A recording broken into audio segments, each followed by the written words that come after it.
السلام عليكم. من كام يوم موبايلي وقع كام وقعة كده على وشه ورا بعض، فالشاشة بتاعته باظت، فما بقتش شايفة حاجة خالص.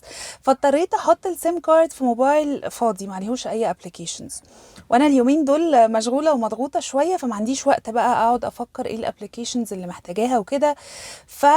كل ما كنت بحتاج حاجة كنت بنزلها في ساعتها. ابلكيشنز بقى بحتاجها في المعاملات اليومية، حاجات عليها باسوردز معينة، كل ما بحتاج حاجة بعملها في ساعتها. فلما خلاص عدى كام يوم ونزلت الابلكيشنز اللي انا محتاجاها بشكل يومي، الحاجات الضرورية، لقيت ان الموبايل الجديد افضى بكتير من الموبايل القديم.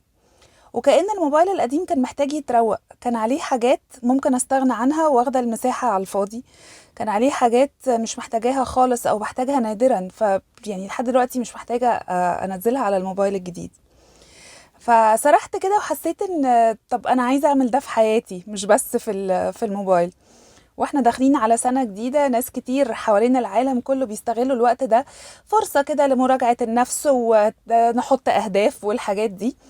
انا قلت انا عايزه زي ما الموبايل الجديد كده الحمد لله متروق وهادي والدنيا متنظمه وظريفه، انا عايزه اعمل كده في حياتي.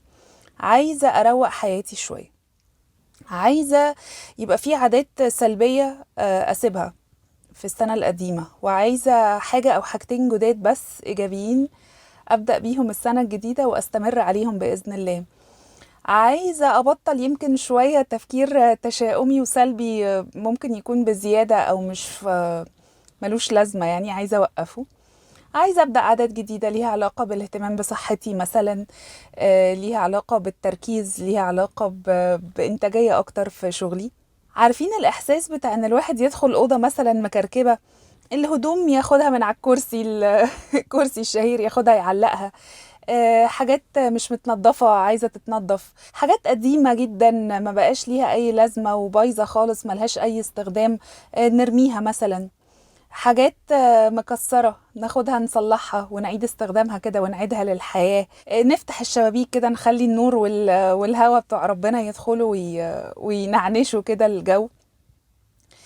بيبقى الإحساس حلو جدا، بيبقى إحساس كده الواحد يدخل أوضة رايقة ومتنورة يعرف يقعد فيها، تبقى أعصابه هادية، مش كل ما يشوفها يبقى متعصب.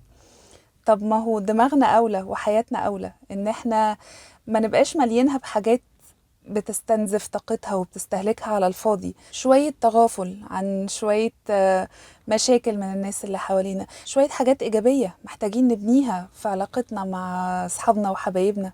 سلوكيات سلبية يمكن مأثرة على صحتي مثلا محتاجة أبطلها. أنا بصراحة ده اللي ناوية أعمله الفترة دي، إن أنا أروق حياتي قدر الإمكان، زي ما عملت في الموبايل كده، أخلي الحاجات الضرورية المهمة، ومش هخلي اي حاجة بتستنزفني او بتستهلكني على الفاضي طالما اقدر اتخلص منها. والحاجات اللي مش هقدر اتخلص منها هتكيف معاها وهتعامل معاها زي ما اتفقنا في الفيديو بتاع الضغوطات اللي ملهاش لازمة. وحابة حضراتكم كمان تشاركوني في الموضوع ده، قولولي ايه الحاجات اللي انتوا حاسين انها بتستهلك حياتكم على الفاضي وتقدروا يعني تروقوا حياتكم منها، علشان نتشارك كده كلنا ونتخلص من الحاجات اللي بتستنزف طاقتنا، وندخل السنة الجديدة كده واحنا شاحنين البطاريات بتاعتنا بحاجات إيجابية بإذن الله. كل سنة وحضراتكم طيبين. سلام عليكم.